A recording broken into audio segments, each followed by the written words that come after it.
Another Kingdom Hearts game has come to an end. So it's time to take a moment to reflect on the most recent adventure before we move on to the biggest game yet. Welcome back to the Kingdom Hearts series. I'm KZ, and this is episode 30. This series has been quite the undertaking, but I really like how it's come out so far, and I hope you're enjoying it. 30 episodes, with a majority of them breaking 40 minutes upwards to an hour. It has been the largest amount of work I have done, and it feels great to be able to put the series out consistently and with one episode every single day. So, just like the previous time we did this, this will be an interlude episode. We'll be going through some interviews and other comments from Kingdom Hearts series director Tetsuya Nomura to give more clarity on the recent game being Chain of Memories. All these questions have been taken from the official Chain of Memories guidebook, the Kingdom Hearts Chain of Memories Ultimania. So we're going to go through some of this, we'll talk a little bit more, and then prep ourselves for Kingdom Hearts 2. So for this first question, because this is a Japanese guidebook, I have tried doing like 3 or 4 takes of trying to read this, and I end up confusing myself while reading it. It's a little bit dodgy, but it has to deal with Castle Oblivion and the stuff going on with it. Now the interesting thing was this question, which was, in the opening of the game, there is a scene where Naminé is drawing Castle Oblivion, and that image overlaps with the actual thing. Does this mean that the castle was created out of Naminé's drawing? Nomura answers, that is incorrect. Castle Oblivion is a place that is under the orders of a member of the organization, known as Marluxia, and Naminé is taken there by him. Within the castle, the organization members are conducting a little bit of research, but the real meaning of this organization and their true goals will be explained fully in Kingdom Hearts 2. For now, those aspects will remain obscure, so it is a relatively enigmatic group. Incidentally, there are 13 members in the organization, therefore, we have some yet to be introduced. Again, the text you see on screen may not fully match up with what I said because I did my best to kind of work on it on the fly as I read it and kind of have it make a little bit more sense. But as it said there, Castle Oblivion's where it exists is basically an unknown at this point. When asked about it, Nomura basically dodged the question and started talking about how the upper and lower floors from the basement to the normal floors represent the light and darkness of memories, which makes sense for Sora being the light side of memories and Riku being in the dark, which adds on to the whole, symbolism and the metaphor, I guess, of Riku traveling up through the darkness of the floors to finally leave once he reaches the light side of memories, which, is him going from a bad guy to a good guy once again, and stepping into the light, even if he is kind of a being of dark in some ways. The next thing we need to talk about is about the one bandaged in red, known as Diz, and if he will be a significant character moving forward. The answer, of course, from Nomura is yes. Diz will be one of the most important characters in the story to come and holds the answer to many questions, but what he is thinking and what he wants is unclear to his entourage. When you learn his identity, you'll possibly be surprised. When asked if there was a link between the name Diz and Disney, he says it was suggested that it would be his name because of a few members of the staff liked it. I also put it in because of a reason, but I'll try to remember what that was until next time. I.e., he doesn't want to give away everything having to deal with the game. He wants you to play the game because, of course, this came out in December of 2004. So when it comes to the ending and story of Chain of Memories, it's very easy to understand from Sora's perspective. There's not nearly as much setup for Kingdom Hearts 2 in Chain of Memories side for Sora, aside from his memories get taken away from him, and he needs to get them back and get them reclaimed. For people who are wondering why that was done, without having to include a long diatribe that Nomura wrote about it, he basically made this entire thing to force Sora to level down. Similar to like Samus in a various Metroid game losing all of her abilities, This was a strategy that Nomura employed to make sure that when Kingdom Hearts 2 started, you could start at level 1 with low skills, and it would still be believable. He lost all his memories and had to have them put back together. So I think that is a really interesting way to level him down. Works a little bit better than what they did for Kingdom Hearts 3 in a way, but, you know, I have to say it's an interesting idea to go into it, of making an entire game not only to satisfy your fans, to satisfy a new audience on the Game Boy Advance, but to also explain why you're going to start at level 1 in the next major installment. Now when it comes to Riku, when it comes to our boy Riku, he had a lot of stuff going on. He was hanging out with characters like the King, Diz, struggling with Ansem, and ultimately becoming, you know, the character he is now. Someone who uses the power of darkness to, you know, be a hero. And does it in a way that Mickey describes like a way no one else has used it before.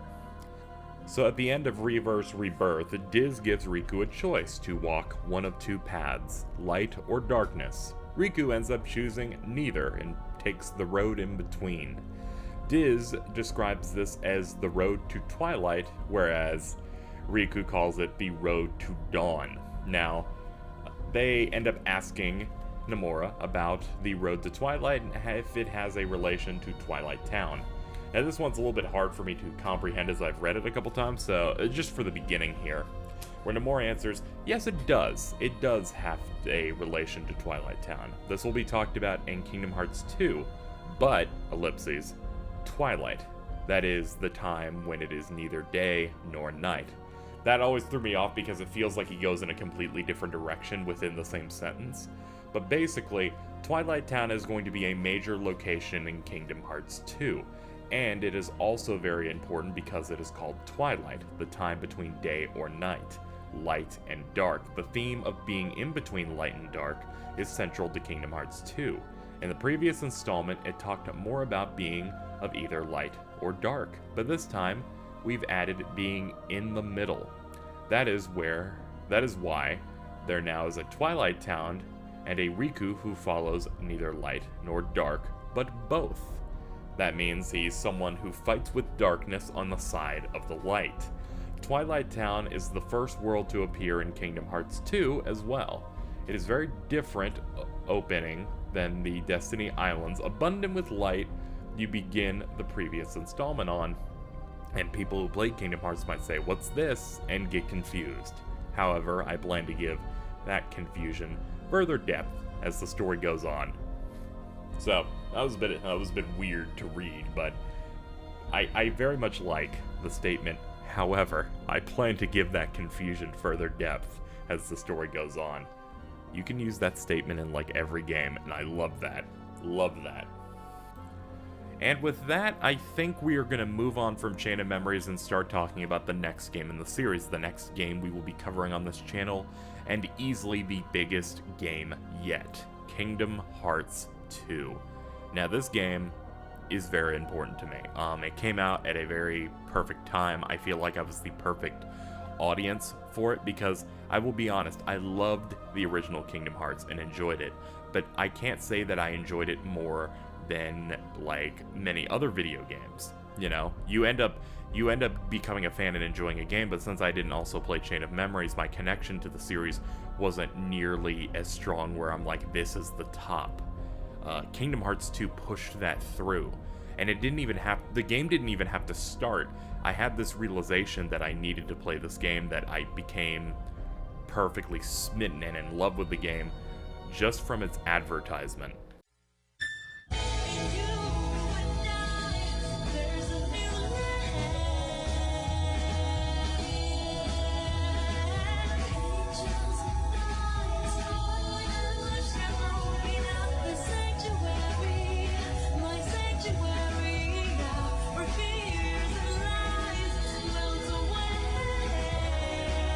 Kingdom Hearts 2. Rated E10 for ages 10 and up. I felt this rush of memories and excitement when seeing that TV commercial. It came up quite a bit. They did quite a bit of advertising for Kingdom Hearts 2. I remember basically every day when I had television on, usually on the channels you expect a kid to watch, like Cartoon Network and various stations like that. They were playing ads for Kingdom Hearts 2, and I kept hearing that song, Sanctuary, and keep seeing those visuals, seeing characters like Ansem set to return, and, you know, the characters had grown up, got a new look, new Disney worlds, and, you know, the text saying that the story has not ended yet. It reminded me how much I love the original and how much of a connection I have with a series that I've only played one game of.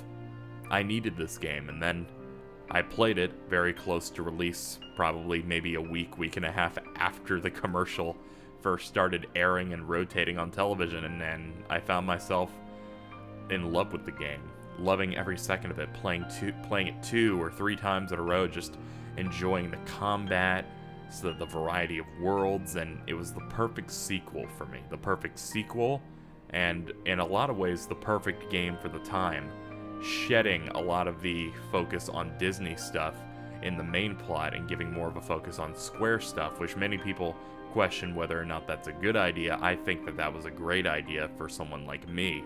I grew up with Disney, and that's what got me in the door for Kingdom Hearts.